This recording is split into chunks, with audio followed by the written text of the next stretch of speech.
Halo kawan-kawan, pada video kali ini kami akan membahas langkah Bank Indonesia dalam menjaga stabilitas nilai tukar rupiah selama masa pandemi COVID-19.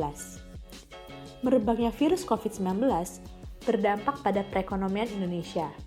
Rupiah dan bursa saham pun ikut menjadi terkena dampaknya. Kekhawatiran pasar terus meningkat selama masa pandemik, membuat rupiah bergerak menurun terhadap dolar Amerika Serikat. Para investor pun juga panik selling. Mereka melakukan aksi jual yang membuat tekanan terhadap rupiah.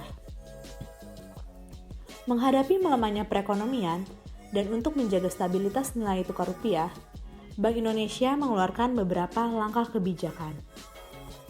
Bank Indonesia berkomitmen untuk menjaga stabilitas rupiah dengan melakukan triple intervention, yaitu pada pasar spot, pasar obligasi, dan pasar DNDF. Terkoreksinya nilai tukar rupiah membuat Bank Indonesia mengambil langkah intervensi pada pasar spot dengan menggunakan cadangan devisa untuk membeli rupiah di pasar falas atau dikenal dengan injeksi likuiditas untuk memastikan ketersediaan likuiditas dan agar dolar kembali banyak di pasar. Sampai bulan Mei, tercatat Bank Indonesia sudah melakukan injeksi likuiditas sebesar 538 triliun rupiah. Pasar obligasi mengalami kepanikan akibat dari wabah COVID-19. Investor asing banyak mepelas asetnya di pasar saham maupun surat berharga negara yang ada di Indonesia. Sehingga Bank Indonesia melakukan intervensi pembelian surat berharga negara yang dilepas oleh asing di pasar sekunder yang diharapkan dapat membantu pasar obligasi tetap menarik bagi para investor global untuk masuk ke dalam pasar obligasi Indonesia. DNDF atau Domestic Non-Delivery Forward adalah transaksi lindung nilai dengan mekanisme fixing. Investor asing dapat menggunakan rekening rupiah dalam negeri sebagai underlying transaksi dalam transaksi DNDF. Hal ini dilakukan sebagai bentuk relaksasi bagi para investor asing.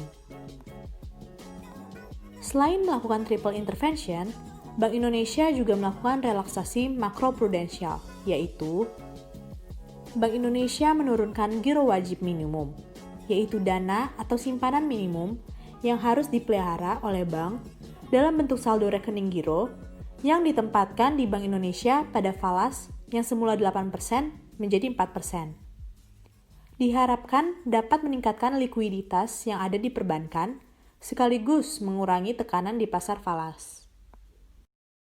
Selain pada falas, Bank Indonesia juga menurunkan giro wajib minimum rupiah yang ditujukan pada bank yang melakukan pembiayaan ekspor dan impor selama 9 bulan.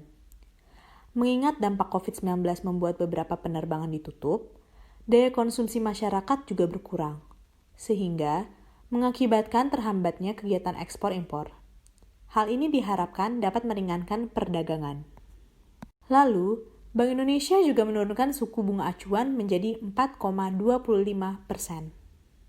Bagi para investor, Bank Indonesia memperluas underlying transaksi pada investasi asing yang berinvestasi di atas 1 juta dolar, di mana investor global bisa menggunakan bank kustodi global dan domestik dalam melakukan kegiatan investasi di Indonesia.